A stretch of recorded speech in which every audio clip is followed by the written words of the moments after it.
Welcome, as we reveal the untold stories behind some of America's most horrifying atrocities. We traveled to Spearfish, South Dakota in early June 2019 for today's episode. A little picturesque town served as the setting for a horrific murder that revealed sinister secrets, strained bonds, and heartbreaking treachery. Hunter Walsh, an 18-year-old Spearfish, South Dakota college student, had a promising future. Hunter, who was getting ready to study photojournalism at the University of Chicago, had just graduated from Spearfish High School and was well known for his fast sense of humor and captivating smile. His Instagram feed featured candid friend portraits of South Dakota's natural beauty, showcasing his well-known enthusiasm for photography. He aspired to leave his little hometown and establish himself in the thriving artistic scene of Chicago. But beneath Hunter's endearing facade was a hidden life that not many were aware of. Hunter had been having covert gay sex with a number of Spearfish's top males for the previous 12 months. People who were afraid to be open about their sexuality found him appealing due to his boyish appearance and gregarious demeanor. Hunter had more than just sexual interactions. He made money off of them as well. He persuaded his lovers to give him money in return for his silence, by gently implying that he might be exposed. Hunter called these payments gifts, and they helped pay for his college savings and photographic gear. He had a particularly noteworthy friendship with one of the most respected people in Spearfish, Sheriff Dale Connors. Because of his job as a law enforcement officer and decades of social expectations, 48-year-old Sheriff Connors struggled with his concealed sexuality. As the sheriff started requesting exclusivity, which Hunter refused to grant, their romance grew more tense. When Nicole Myers, Hunter's best friend and Sheriff Connors' girlfriend, entered the room while he and Sheriff Connors were having sex on June 3, 2019, the situation reached a breaking point. Unaware of the sheriff's covert homosexual sexual life, Nicole, a 21-year-old environmental science student, had been seeing him for 2 years.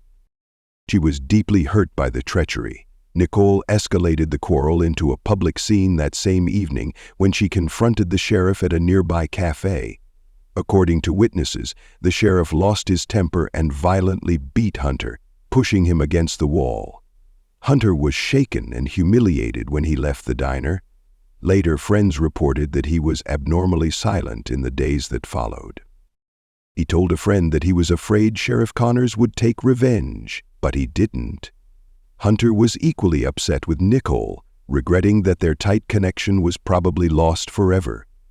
Hunter tried to keep things normal by posting pictures and videos on Instagram in spite of his anxieties. By June 6th, Hunter Walsh's bright future would be sadly cut short, as he would die just days after the diner altercation. A group of hikers made a terrifying find just outside of Spearfish, South Dakota, on the morning of June 6, 2019, deep within the Black Hills National Forest. James Caldwell, a 55-year-old retired school teacher and ardent birdwatcher, noticed a strong, disagreeable odor at around 9 in the morning while strolling close to an old, abandoned cabin he often used as a rest stop. James, intrigued, went to the cabin and was appalled to see a young man's deceased body lying outside the doorway. Near the cabin's entrance, the victim, later identified as 18-year-old Hunter Walsh, was partially obscured by debris. Numerous wounds to his head and upper body were obviously a major attack. A broken camera was lying a few feet away from him, and a wooden baseball bat covered in blood was discovered close by. The graphic scene suggested a bloody altercation. James reported the discovery by calling 911 right away, his voice trembling. "A young man is present. He is not moving." He informed dispatchers that there was blood all over the place. James later acknowledged that, in all the years he had been hiking and seen injured wildlife, he had never witnessed anything so horrific. Within 20 minutes, police officers from the Lawrence County Sheriff's Office and the Spearfish Police Department showed up. Officers moved swiftly to secure the area despite the difficult access due to the remote location and rugged terrain. A small group of interested hikers had collected at a safe distance by the time the cops arrived, murmuring in disbelief at what had transpired. The area was littered with the clothes and possessions of Hunter, including a ripped rucksack and a variety of shooting gear. Footprints from and to the cabin were also discovered by investigators, indicating that the assailant might have escaped on foot. His once prized Canon EOS 80D camera was found to be smashed, which appeared to represent the abrupt and violent end of his promising future. As soon as possible, forensic teams started processing the crime scene, taking pictures and gathering fiber, hair, and blood samples. Hunter's body was sent to the local coroner's office for an autopsy in the meantime. The spooky town of Spearfish, where violent crimes were uncommon and nearly always personal, was rocked by the heinousness of the crime and its isolated setting.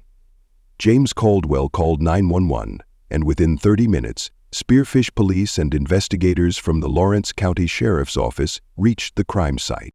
As policemen started to settle down in the gloomy scene, the area surrounding the old cabin was rapidly roped off with yellow police tape. The blood-splattered wooden baseball bat was packaged as proof. One of the most important pieces of evidence was the broken camera with its memory card still in place. The story of the crime scene was one of violence. Hunter Walsh's body was dumped in the dirt after a fight inside the cottage spilled outside. The investigation was headed by Detective Maria Lawson, a 10-year member of the Spearfish Police Department. Lawson, who was known for being thorough, concentrated on determining what would have caused the promising young college student to be the victim of such a brutal act. Forensic specialists documented blood spatters, took casts of boot prints close to the scene, and gathered samples of hair and fiber. In a few hours, Lawson focused on Hunter's private life in an attempt to uncover information about the person who might have desired his death. The inquiry soon exposed a startling aspect of Hunter's normally flawless persona. Sexually graphic emails and texts that were discovered when investigators examined his digital trace revealed a series of covert gay connections with well-known local people. Additionally, these texts implied that Hunter had engaged in extortion against these guys, threatening to reveal their connections if they failed to pay him.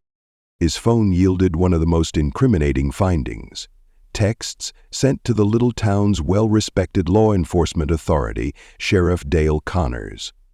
The communications described the two's sexual connection, which had worsened in the previous weeks.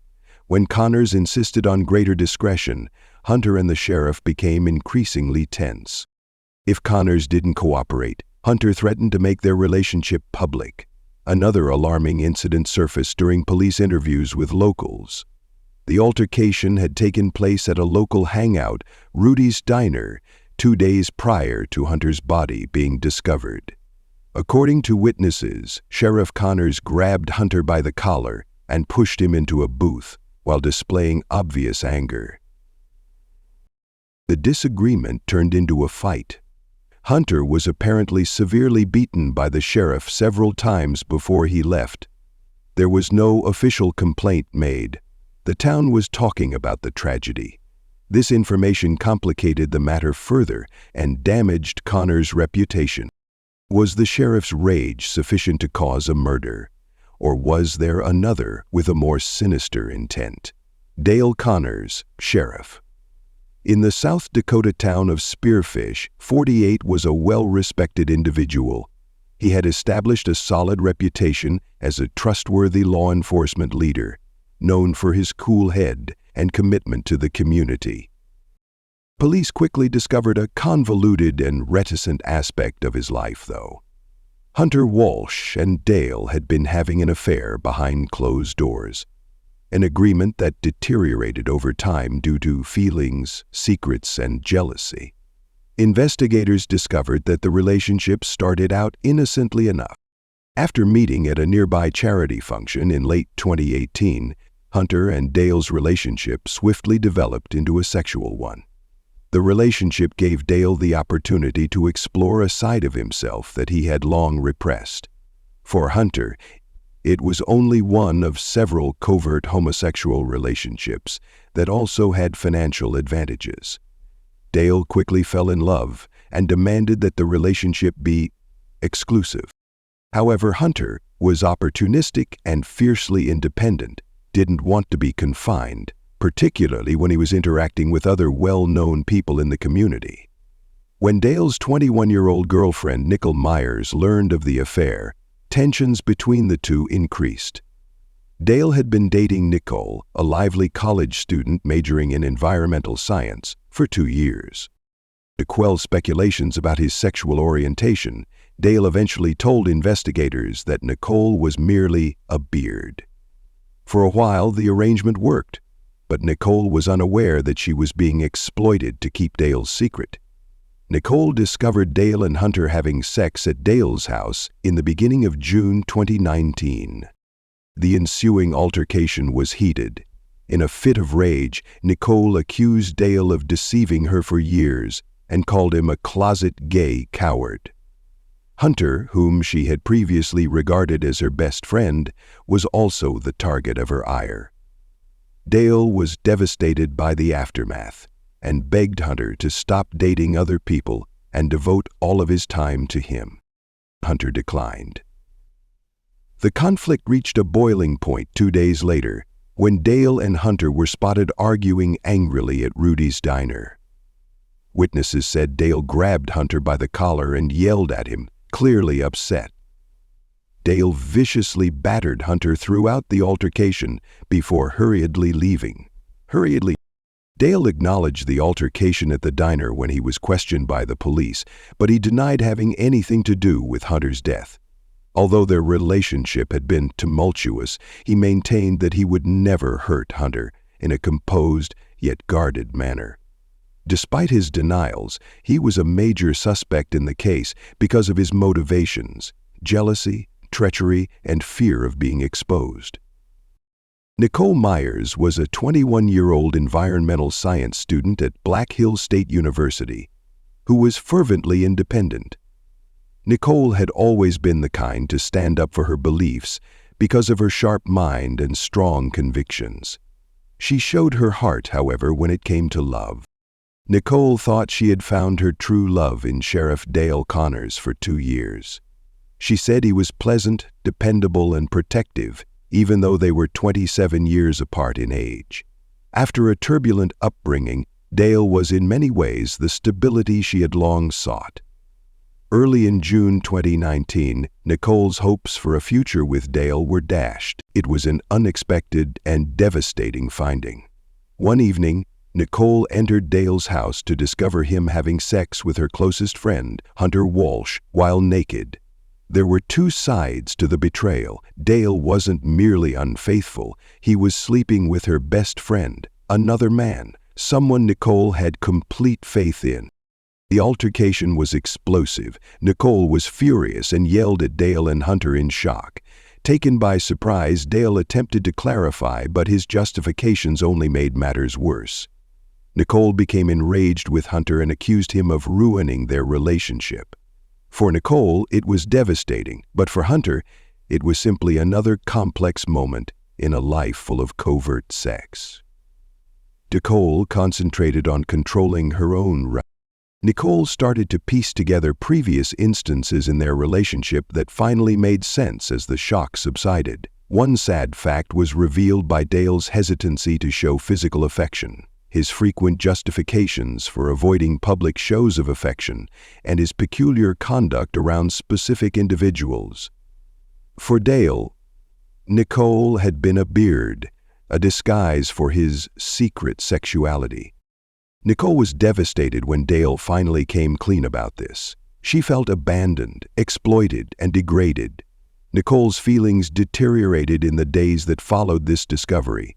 Her grief transformed into rage, and Hunter was the target of her rage.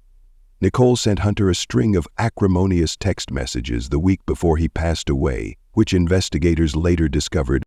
She called him a man-loving, life-destroying individual and a backstabbing gay man in these communications, accusing him of treachery and dishonesty. "You'll be sorry you ever bleeped with me after reading this SMS. I swear to you." Nicole first denied any role in Hunter's killing when questioned by authorities. Although defensive, she maintained her composure. She acknowledged writing the texts and clarified that she did it during a time of loss and rage. Her voice was shaking as she told detectives, "I just wanted to hurt him the way he hurt me." She maintained that she was not physically angry, only emotionally. Nevertheless, Nicole's texts presented a concerning image. Police were unable to rule her out as a suspect because of her strong sense of betrayal, as well as her awareness of Dale and Hunter's relationship. She was the focus of a terrifying investigation after her once hopeful hopes of love and environmental action were overtaken by a tempest of rage and heartache. The murder investigation of Hunter Walsh took an unexpected turn in July 2019. Nicole Myers and Sheriff Dale Connors were the primary suspects at first, but additional evidence showed a turn of events that neither the public nor law enforcement anticipated. This discovery radically changed the course of the case by exposing a convoluted network of deceit, manipulation, and desperation. Detectives had confiscated Hunter's phone and laptop early in the investigation, and a forensic study of those devices provided the break. Although Nicole's damaging text messages and his sexual ties to Sheriff Connors were discovered during the first search, a closer examination of Hunter's encrypted files showed a far more nuanced picture. Investigators found a hidden folder named Backup that contained emails, pictures, and videos showing Hunter's covert connections to several important Spearfish people. Among them were prominent business people, including a town preacher, a city mayor, and local real estate tycoon J.B. Haskins. But the most shocking finding was a video that was taken just a few days prior to Hunter's passing. It showed what looked to be a violent altercation between Hunter and Sheriff Connors. Connors yells, "This stops now, Hunter," with obvious rage. "You have no idea what you're doing. You don't comprehend what it's like to live in constant fear," Connors said in the video, adding that he felt imprisoned by his double existence. Even while this evidence strengthened the accusations against Connors, there was a shocking turn to the story from another piece of digital data. On Hunter's laptop, investigators discovered a draft email sent to a BuzzFeed News reporter. Hunter said he had enough material to knock South Dakota to its knees and threatened to reveal not just Connors, but also his other ties. But the email was never sent. In response to inquiries on the on-camera altercation, Connors acknowledged that he and Hunter had a heated argument, but denied any role in Hunter's passing. While acknowledging that she felt deceived and outraged, Nicole insisted that her rage never became violent. The surprise occurred when additional investigation turned up an anonymous burner phone number that was in contact with Hunter soon after his death. It was discovered that the phone belonged to a person neither Dale nor Nicole had mentioned. A local person connected to one of Hunter's extortion operations is J.B. Haskins. The question of whether Hunter's murder was a crime of passion or a deliberate attempt to permanently silence him was brought up by this revelation, which also introduced a new suspect to the case. The investigation's scope was further expanded by the fresh evidence. Residents of Spearfish were left in shock as they conjectured about the possible involvement of other individuals in the scandals surrounding Hunter's untimely death. Another suspect surfaced in July 2019 as police continued to look into Hunter Walsh's life and murder. J.B. Haskins is a well-known businessman in Spearfish who owns a well-liked car dealership and is a wealthy philanthropist. Police found a darker side of Haskins' tale connected to his covert gay relationship with Hunter Walsh, despite his diligent efforts to keep a clean public image. Evidence of a secret sexual relationship between Haskins and Hunter earlier in the year was discovered by detectives. Until Hunter started requesting money in return for his silence, their interactions were kept secret. Hunter had extorted Haskins for an astounding $37,000 over a number of months, according to texts exchanged between the two, threatening to reveal their liaison if Haskins failed to make payment. "Pay up, you little fairy, or your perfect little world comes crashing down," Hunter stated in one text. Haskins cooperated with Hunter's requests out of fear of embarrassment to his family and the public, but he became more and more bitter. Another startling aspect of Haskins' inquiry was the discovery of a covert two-decade friendship with Sheriff Dale Connors. Emails and phone logs revealed that the two men had been romantically and physically involved for almost 20 years, until 1988. However, both men had kept up their public personas as straight. Haskins was married, while Connors was seeing Nicholas Myers, who had a beard. Hunter was more than simply an extortionist to Haskins. Additionally, he posed a danger to the secret that he and Connors had long concealed. According to witness accounts, Haskins lived close to the woods where Hunter's body was discovered the night of the murder. Around 9:30 p.m., a jogger reported to authorities that he had spotted a car that matched the description of a Haskins silver Lexus parked near a remote trail access. About an hour before Hunter was last seen alive, a similar car was seen driving into the area on surveillance footage from a local gas station. Haskins acknowledged being in the area when questioned, but he said he had taken a late-night trip to get his mind straight. He denied speaking to Hunter at all that evening. Investigators, however, did not believe his story. An already complicated case became much more intriguing when it was revealed that Haskins had ties to both Hunter and Connors. Was Haskins motivated to murder Hunter in order to keep his secrets and his connection with Connors safe? Or did he just happen to be at the wrong time and place? Police kept asking Haskins questions because the evidence suggested that it was more than a coincidence. The breaking point for Nicole Myers occurred early on June 5, 2019. Her grief after losing her best friend Hunter Walsh and her boyfriend Sheriff Dale Connors boiled over into violent rage after days of mental struggle. Nicole confronted Hunter about his deception at the isolated cabin where they had frequently shared secrets. Knowing that Hunter's actions had revealed her as nothing more than a pawn in Dale's covert life made her feel degraded, expendable, and enraged.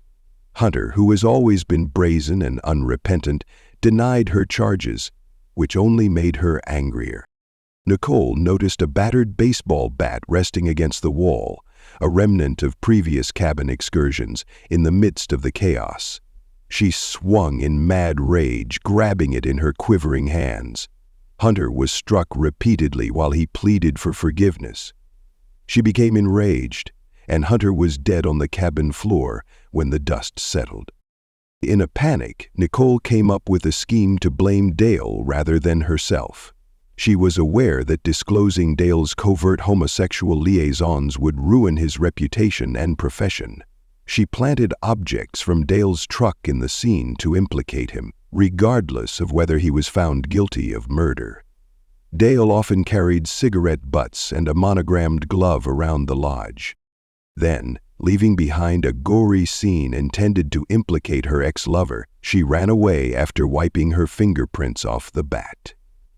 Nicole wavered between resistance and guilt in the days following the murder. She defended her acts as retaliation for Dale's dishonesty and Hunter's betrayals, but the walls started to close in as the investigation focused on her. Nicole sent Hunter some furious texts, one of which said, "You deserve everything coming your way." The police had discovered these messages. Her automobile was located close to the cottage on the night of the murder, according to security footage. Nicole's alibi broke under duress. Investigators pieced together her opportunity and motivation after forensic evidence refuted her assertions of being elsewhere. Nicole was taken into custody by police at her parents' house on July 20, 2019. Her arrest was a painful experience. As she was detained, Nicole sobbed and admitted, "I didn't mean for it to go that far."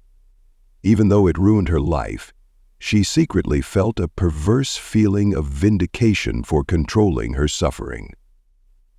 Only a few months after her arrest for the savage murder of Hunter Walsh, Nicole Meyer's trial got underway in February 2020. The mood was tense as the courtroom grew with spectators, including some residents of the town who knew both Nicole and Hunter. Under the direction of District Attorney Brianna Williams, the prosecution said that Nicole's acts were planned and motivated by a mix of betrayal, anger, and envy. They created an image of a woman scorned, who in a fit of anger killed Hunter to punish him for exposing the secrets of her relationship with Sheriff Dale Connors. However, Mark Stapler, Nicole's defense lawyer, asserted that his client was momentarily mad at the time of the murder. He maintained that the revelation of Hunter's extortion and Nicole's boyfriend's adultery had devastated her emotional state. According to Stapler, Nicole lost control and became incapable of discerning right from wrong in the heat of the moment, due to the immense burden of dealing with the devastating truth about Dale's secret life. Stapler told the jurors that she wasn't herself. She was momentarily insane, and the awful outcome of that mental breakdown was what she did.